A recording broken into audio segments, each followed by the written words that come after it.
All right, we're back. Now we're going to talk a whole lot about pitching strategy and what you can and can't do. Again, uh, first thing you got to do is get ahead. Most of us play with a 1-on-1 count. All right. If you can get ahead with that first pitch, now you can nibble and you can work the hitter a little bit, try to come close to the board without hitting it. When Abner Doubleday created this game, he created a strike zone, and the strike zone were pitches that were easier to hit. And if you didn't swing at them, they punished you.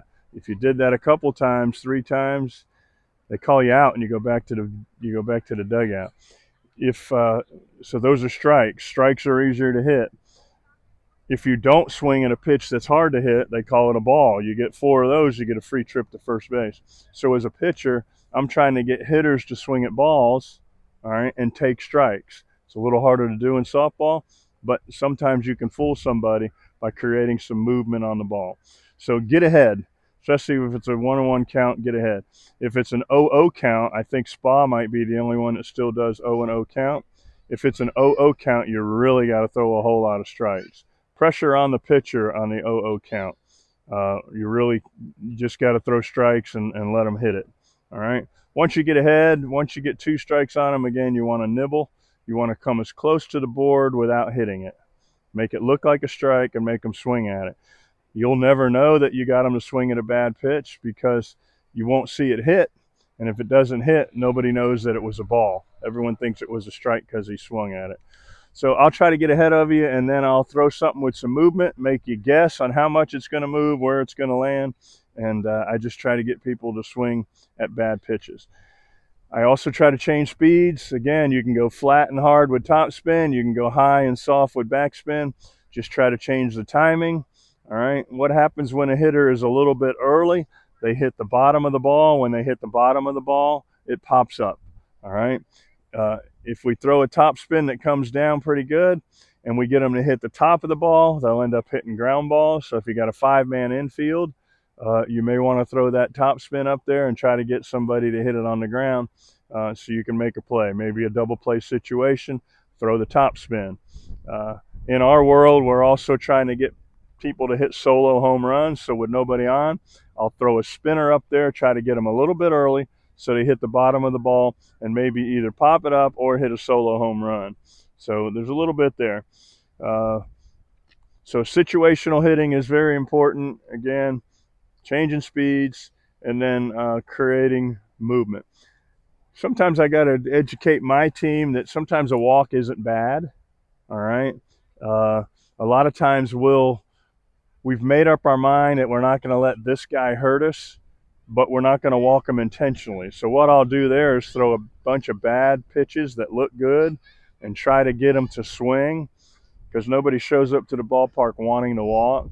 We all want to hit. But in certain situations, I know I've got an open base. I may like my chances against the hitter on deck, but instead of just intentionally walk them, I'll throw some tough pitches and try to get them to bite and swing at a tough pitch. And a lot of times, here I am trying to intentionally walk a guy, and he'll end up swinging it and getting out.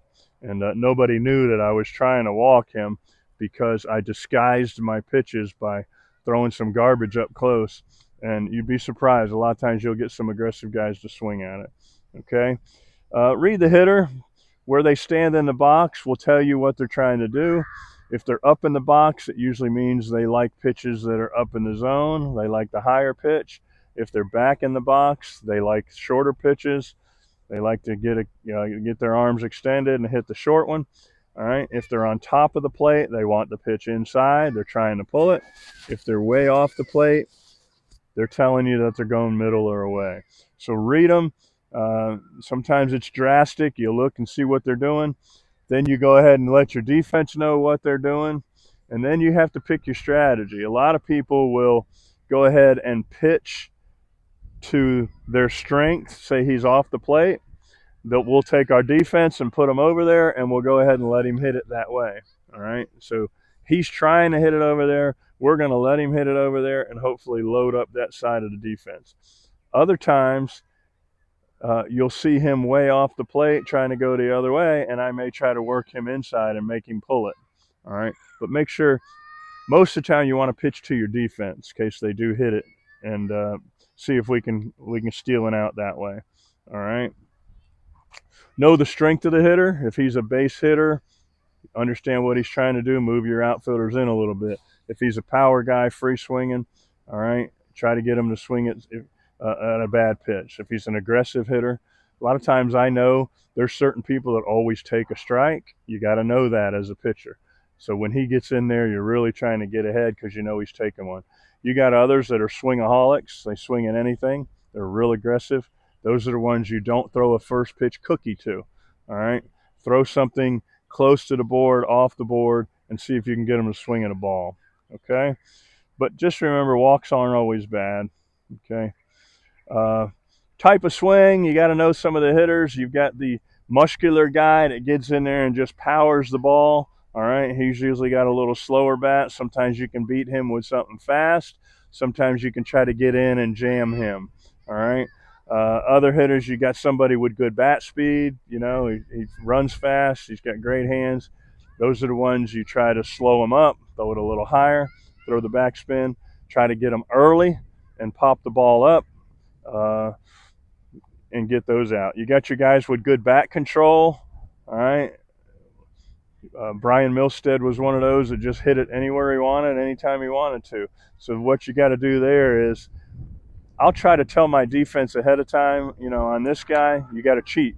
So what you do is tell your defense, don't finish where you start. Start at a certain place, and on the pitch, either move right or move left. That's the only way you get some of the really good hitters out that can hit it anywhere they want. You got to cheat on them a little bit. You got to, again, show them one thing, and then on the pitch, move. If all 5 of my infielders are moving one way or the other, all right, you can get into a hitter's head, and now all of a sudden that hole that he thought he was shooting for, it ain't always there now. But that's how you get the really good hitters out, is you got to move around on them. Start somewhere, move either left or right. Don't do the same way each pitch. All right, mix it up. Take your chances, and that's how you get the really good hitter out. All right, so know your hitters, know their strengths. There's a lot of them that like to go backside. Lefties love to hit it opposite field when they're trying to keep it in the park because they can fly open and turn the ball over. So set your defense, let them know, you know, good chance that he's going backside here. Make him hit an inside pitch that way and really work hard at it. All right, don't lay it out there on the yard and a half of the plate so he can, and make it easier on him. All right.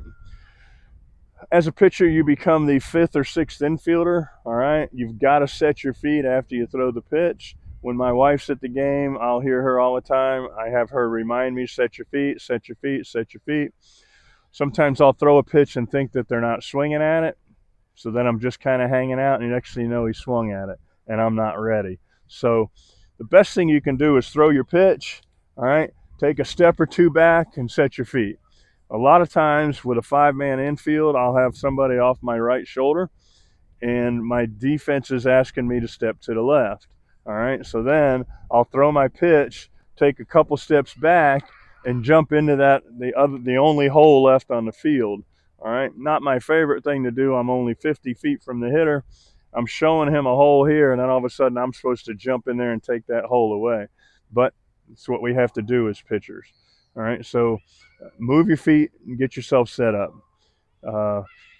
If you're not set up and if you're not paying attention, you can get hurt. Sometimes, sometimes I just throw a pitch and I say, there's no way he's swinging at that, and I relax, and all of a sudden he swings at it, and next thing you know, you got somebody's buzzing your tower, hitting a flyby. So you got to be ready. All right, so set your feet, step left or right, and become that 6th infielder. You got to cover first. Anytime a left-hander gets up, I'll look at my first baseman and tell him, get what you can, I'll be there. I don't want my first baseman hugging the bag just because there's a lefty up. All right, I want him to go get anything he can and let him know that I'm going to be there. Verbalize it to him. Give him the confidence to go get it because he knows I'm going to be there. And now he's got more range. And as a pitcher, you got to be able to get over there. Of course, in college baseball, we practice that all the time. So it's a reflex for me. Anytime the ball gets hit to that side of the field, I'm moving that way. And I can still get over there. All right. The pitcher becomes the relay man to home. All right. any base hit to the outfield in baseball, we back up third or we back up home. We don't do that in softball. So here I am in the middle of the field. If it's a routine ball to an outfielder, I'm just going to turn around, get my hands up. All right. Hopefully they can get me the ball. Now I can work and see a trail runner, see if we can get them around in the base too far, or I can just help get that ball to home, get it online and put something on it. I did pitch in college, so I still got a decent arm, even though nobody knows it because I stand here on the mound and throw it underhand all the time. But I still got a decent arm, and I can help that relay get there a little quicker. So I'll get my hands up and just let them know I'm the cutoff man. Now, if it goes to the fence, now your shortstop or middle infielder goes out, and he's the cutoff man, and I'm almost like the trail. If they throw it over the shortstop's head, I like to be in line there so I can get it. It's almost like a double cut. But become an extra fielder, all right? And just don't stand out here and be, you got to be ready. You got to be ready to help your team out because you are another infielder. Last up, you got to set your defense. You're in charge. You have an idea if you're going in or out, what you're trying to do. You have an idea where he's standing in the box. Don't be afraid to take time out there, move a fielder. All right. A lot of times I have to catch my second baseman and make sure that he's in the right spot so we don't leave this hole in the middle so wide open. So as a pitcher, you got to be in charge of your defense. Set your defense. Make sure you know where they are also. Sometimes we just get it and throw it, and we're not sure where our outfielders are. You got to look around, all right? Last but not least is the equipment. I've got on my Easton shin guards. These are great. All right, easy on, easy off. They're comfortable. You can still run in them. You can still cover the bases and get around. Protected all the way around to the sides. All right, even up over the knees. You got some protection. There is an option to cover the foot a little bit. These are made by Easton. Great shin guards, very comfortable, easy to get on, easy to get off. All right. Of course, you got to wear a cup. I have a chest protector in my bag. One of my teammates, Scott Strebel, hit Ken Scobie in the chest one day, and my wife was sitting in the crowd, and she saw it, and it scared all of us. It was simultaneous. Scott hits it well, and he hit a line drive, and it hit Ken right in the chest, and he went down on all fours, and nobody moved. We were all scared to death. We didn't know if he was all right or not. He got up. They got him out of the game, but the next day he was back out there pitching. But we can get hurt if we get hit in a certain spot. We can stop the heartbeat. We can also break a rib and puncture a lung, puncture the heart. So it would be nice if people would wear chest protectors more. The reason we don't is because our glove is here, and we usually protect ourselves pretty good when it's here. The one we really can't get is the one at our foot, so that's why we wear shin guards, because we can't bend over and get it that quick. But usually the ones up here in the midsection, we've got a glove there.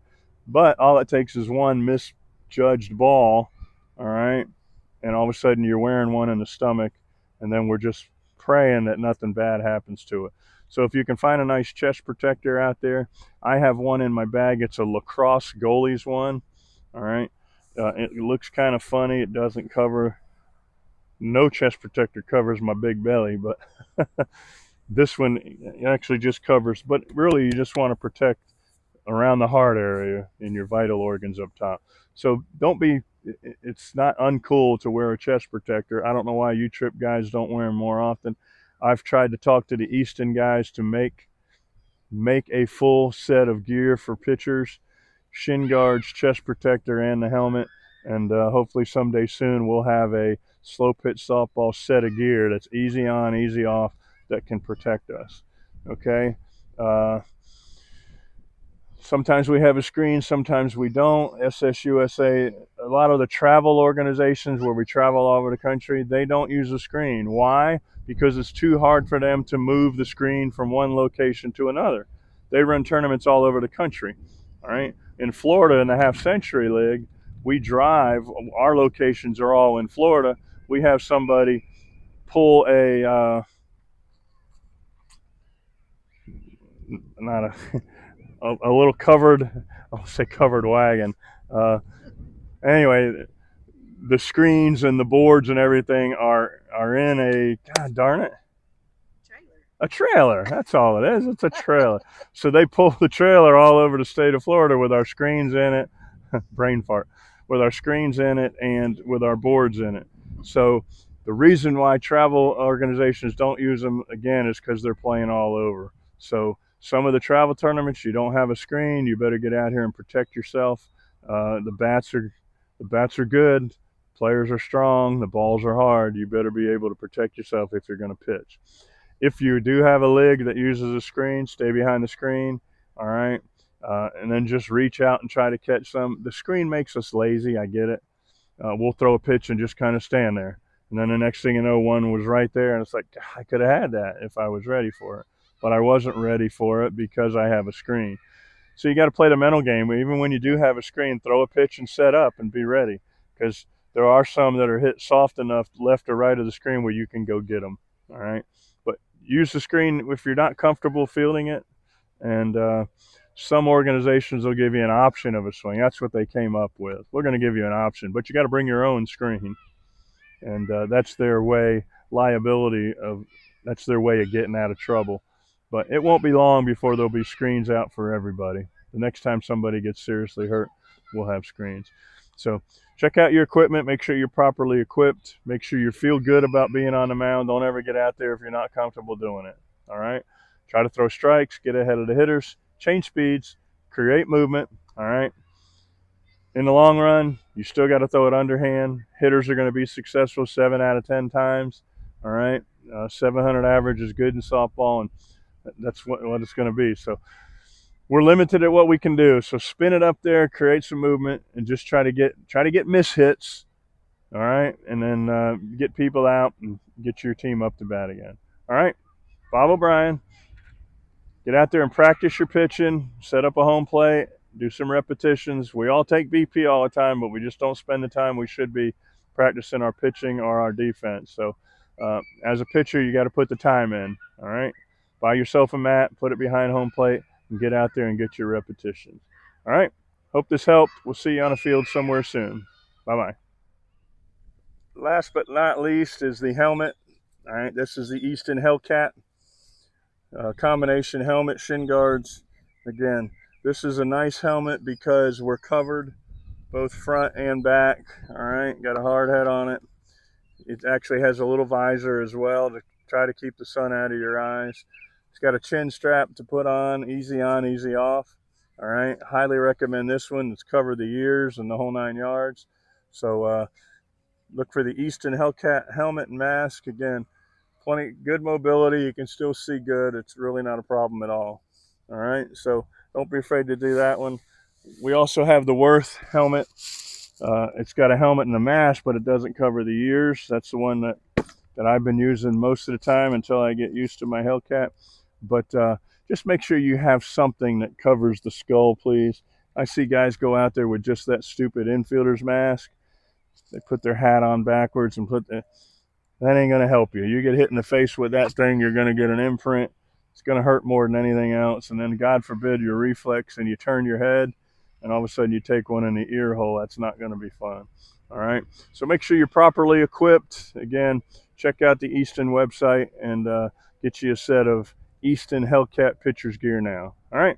Thank you.